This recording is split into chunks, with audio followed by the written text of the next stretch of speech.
नमस्कार मंडळी, आज आपण लहान मुलांसाठी तसेच वेट लॉस करणाऱ्यांसाठी झटपट असा तयार होणारा नाश्ता बघणार आहे। तर आज आपण इथे मुगाच्या डाळीचा चीला करणार आहे। त्यासाठी मी इथे अर्धा वाटी मुगाची डाळ घेतलेली आहे। ती 2 ते 3 वेळा स्वच्छ पाण्याने अशी धुवून घ्यायची आणि त्याच्यामध्ये पाणी घालून आपण 1 ते 2 तास ही डाळ भिजत ठेवायची। डाळ छान अशी भिजली की मिक्सरला वाटायला ती सोपी जाते। तरी ती मी 2 तास डाळ भिजवून घेतलेली आहे। आता त्याच्यातलं पाणी काढून घेतले। आता ही डाळ आहे ती आपण मिक्सरच्या भांड्यामध्ये घ्यायची। त्याच्यामध्ये 3-4 लसणाच्या कुड्या, थोडीशी हिरवी मिरची घेते मी, कारण मी लहान मुलांसाठी करते, आणि थोडेसे जिरे घालायचे। आता हे आपण पाणी न वापरता अशीच फाईन अशी पेस्ट करून घ्यायची याची। आता ही पेस्ट आहे ती आपण एका भांड्यामध्ये काढून घ्यायची आणि याच मिक्सरच्या भांड्यामध्ये 1 ते 2 चमचा पाणी फक्त घालायचं आणि ते मिक्सरला फिरवून घ्यायचं।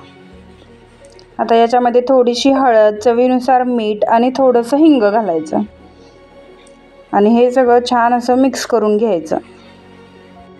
तर अशा पद्धतीनं हे मिश्रण तयार झालं पाहिजे, जास्त पातळ पण नाही करायचं।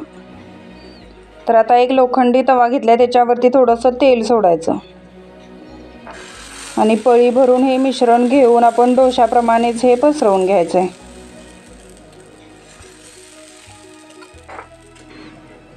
आता वरून थोडंसं तेल सोडायचं आणि झाकण लावून याला 2 मिनिटं भाजून घ्यायचं। आता एका साईडून छान असं भाजलं गेलं, याच्या कडा सुटलेल्या आहेत। तर आता आपण हे पलटी करून घ्यायचं। तर हा चीला असाच 2 ते 4 मिनिटं आपण मीडियम गॅसवरती छान असा भाजून घ्यायचा।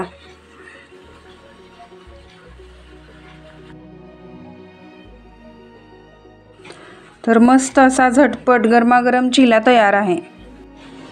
तर आता याच पद्धतीने मी बाकीचे चिले करून घेणार आहे।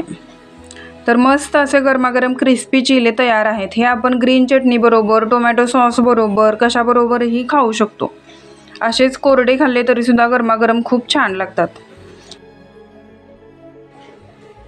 लहान मुले तर खूप आवडीने खातील असा हा नाश्ता आहे आणि वेट लॉससाठी सुद्धा खूप हेल्दी आहे। तर तुम्ही सुद्धा एकदा नक्की ट्राय करा आणि कसा झाला ते मला कमेंट करून सांगा।